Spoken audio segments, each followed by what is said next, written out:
ఫలితాలన్నీ ఇంకా దాదాపుగా కొలిక్కొస్తా ఉన్నట్టున్నాయి.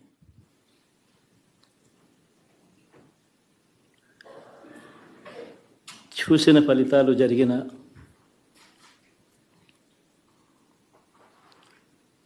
పరిస్థితులు చూస్తే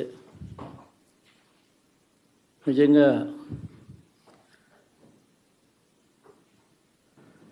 ఆశ్చర్యంగా కూడా ఉన్నాయి.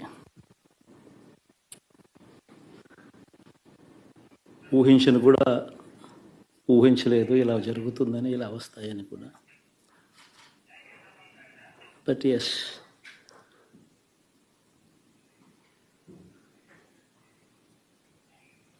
అమ్మఒడి అందుకున్న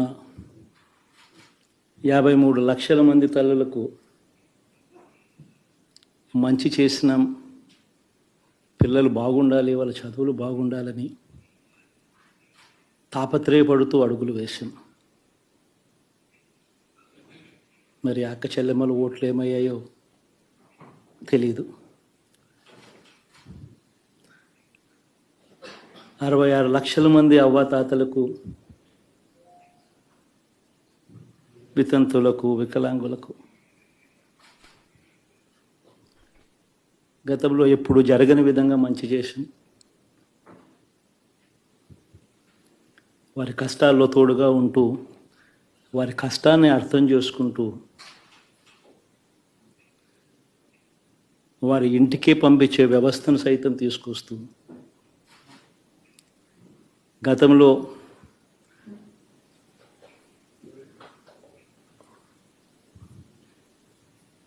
మా ప్రభుత్వం అధికారంలోకి రాకమునుపు ఇస్తా ఉన్న చాలని పెన్షన్ నుంచి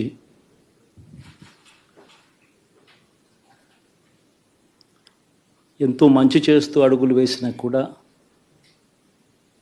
ఆ అవ్వాతాతలు చూపిన ఆప్యాయత ఏమైందో కూడా తెలియడం లేదు. దాదాపుగా 1,05,00,000 మందికి పొదుపు సంఘాల అక్క చెల్లెమ్మలకు మంచి జరిగిస్తూ వారి కష్టాలనే మా కష్టాలుగా భావిస్తూ ఇచ్చిన ఏ మాట తప్పకుండా అన్ని రకాలుగా వాళ్ళకు అండగా ఉంటూ ఆసరాతో తోడుగా ఉన్నాం, సున్నా వడ్డీతో సైతం అండగా ఉన్నాం, చేయూత సైతం తోడుగా ఉంటూ నిలిచాం. మరి ఆ 1,05,00,000 మంది అక్క చెల్లెమ్మల ప్రేమాభిమానాలు ఏమయ్యాయో తెలియవు. 26 లక్షల మంది చేయూతను అందుకుంటున్న అక్క చెల్లెమ్మలు వారి ఆప్యాయత ఏమైందో తెలీదు.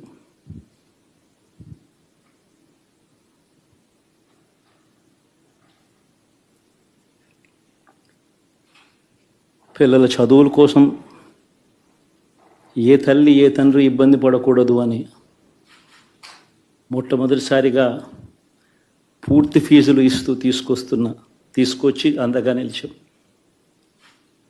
చదువుల్లో ఎప్పుడూ చూడని మార్పులు తీసుకొచ్చాం. దాదాపుగా 12 లక్షలు మందికి సంవత్సరానికి మంచి జరిగిస్తూ ఆ పిల్లలు, ఆ తల్లుల అభిమానం ఏమైందో కూడా తెలియదు.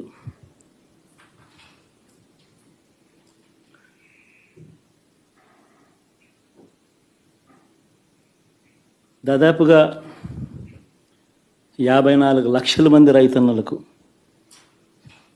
గతంలో ఎప్పుడూ చూడని విధంగా, జరగని విధంగా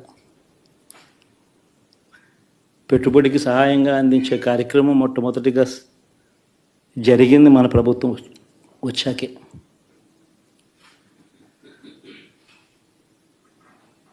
మరి అంతగా రైతన్నలకు తోడుగా ఉంటూ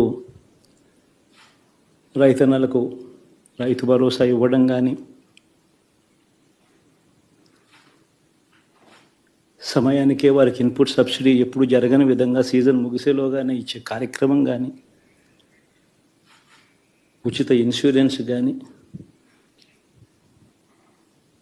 పగటిపూట 9 గంటలు ఇచ్చే కార్యక్రమం కానీ, ఉచిత విద్యుత్ ఇచ్చే కార్యక్రమం కానీ, మరి 1/2 మంది రైతన్నల ప్రేమ ఏమైందో తెలియదు.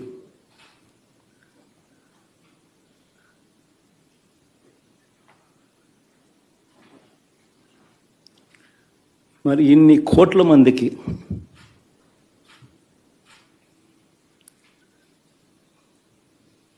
పేదవాడికి తోడుగా ఉంటూ ఆటో డ్రైవర్లు నడుపుకుంటా ఉన్న వాళ్ళు ఆటోలు తోలుకుంటూ టాక్సీలు తోలుకుంటూ ఇబ్బంది పడకూడదని వారికి అండగా ఉంటూ ఓ వాహనమిత్ర, నేతన్నలకు అండగా ఉంటూ ఓ నేతన్న నేస్తం, మత్స్యకారులకు తోడుగా ఉంటూ మత్స్యకార భరోసా, ఫుట్పాత్ మీద చిన్న చిన్న ఇడ్లీ షాపులు పెట్టుకొని నడుపుకుంటూ, చిన్న చిన్న బంకులు పెట్టుకొని నడుపుకుంటూ, చిన్న చిన్న వ్యాపారాలు చేసుకుంటా ఉన్న వీళ్లకు, నా అక్క చెల్లెమ్మలకు, నా అన్నదమ్మలకు మంచి జరగాలని ఆరాటపడుతూ వాళ్ళకు ఒక తోడు,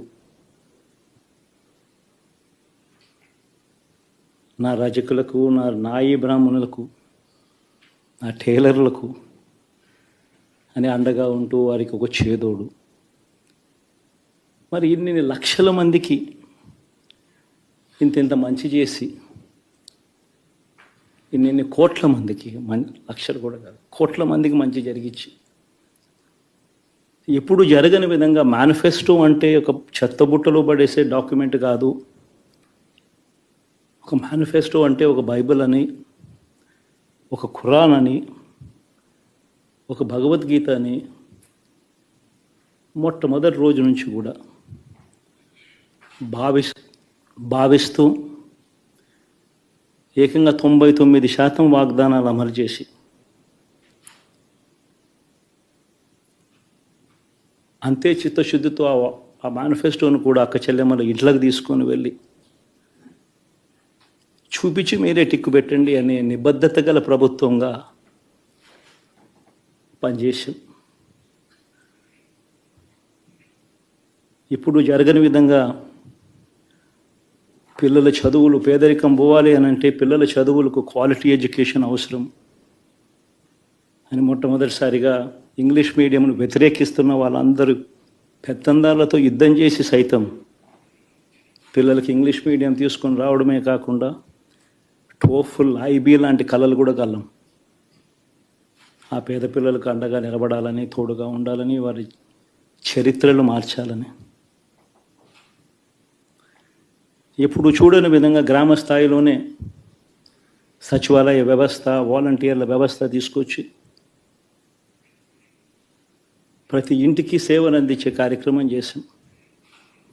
వివక్ష లేకుండా, కరప్షన్ లేకుండా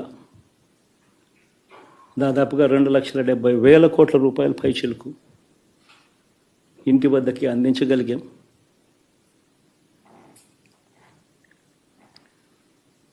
ఇప్పుడు చూడని మార్పులు తీసుకురావడమే కాకుండా ఒక చదువుల రంగం అయితేనేమి, ఒక విద్యారంగం, ఒక వ్యవసాయ రంగం అయితేనేమి, ఒక వైద్య రంగం అయితేనేమి, ఏ పేదవాడు ఎప్పుడూ ఇబ్బంది పడకూడదు అని ఎప్పుడు ఊహించని విధంగా మార్పులు తీసుకొస్తూ పేదవాడికి అండగా నిలబడగలిగాం. విమెన్ ఎంపవర్మెంట్ అంటే ఇది, మహిళా సాధికారత ఇది అంటే ఇది అని ప్రపంచానికి చాటి చెప్పగలిగాం. సోషల్ జస్టిస్ అంటే, సామాజిక న్యాయం అంటే ఇది అని ప్రపంచానికి చూపించగలిగాం. మరి ఇన్ని గొప్ప మార్పులు చేసిన తర్వాత,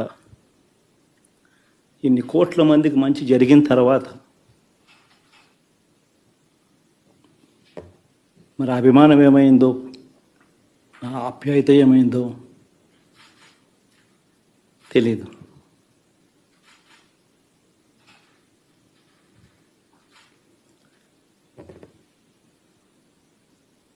ఎవరో మోసం చేశారో, ఎవరో అన్యాయం చేశారో అని చెప్పి అనొచ్చు, కానీ ఆధారాలు లేవు.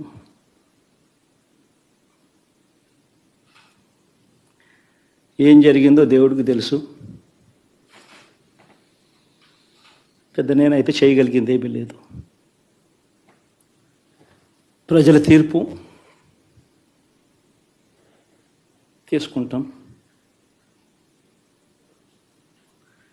కానీ మంచి చేయడానికి మాత్రం ప్రజలకు తోడుగా ఖచ్చితంగా ఉంటాం.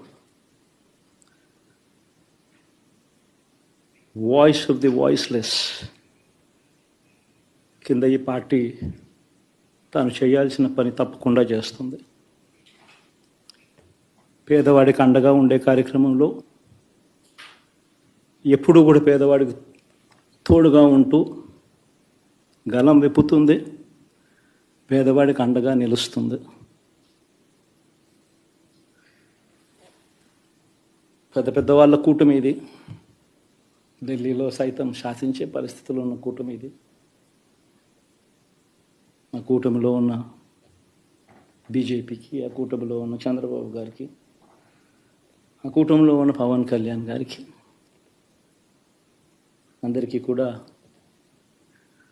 వాళ్ళ గొప్ప విజయానికి అభినందనలు.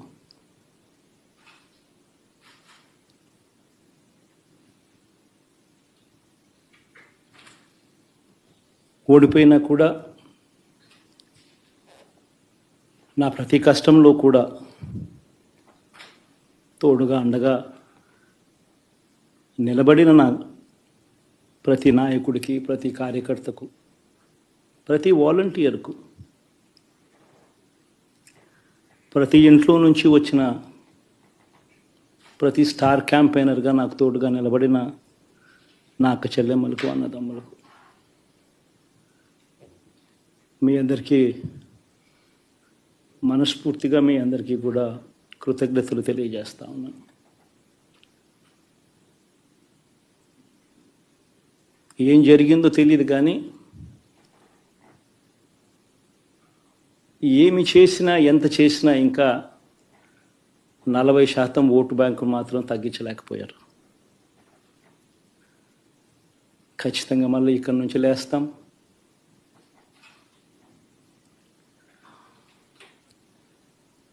మళ్ళీ ఇక్కడి నుంచి గుండె ధైర్యంతో నిలబడి మళ్ళీ లేస్తాం. ప్రతిపక్షంలో ఉండడం కొత్త కాదు, పోరాటాలు చేయడం అంతకన్నా కొత్త కాదు. నా రాజకీయ జీవితం అంతా కూడా ప్రతిపక్షంలోనే గడిపా, ఈ 5 సంవత్సరాలు తప్ప. పోరాటాలే చేశా, రాజకీయ జీవితంలో ఎవడు చూడని కష్టాలు కూడా అనుభవించా.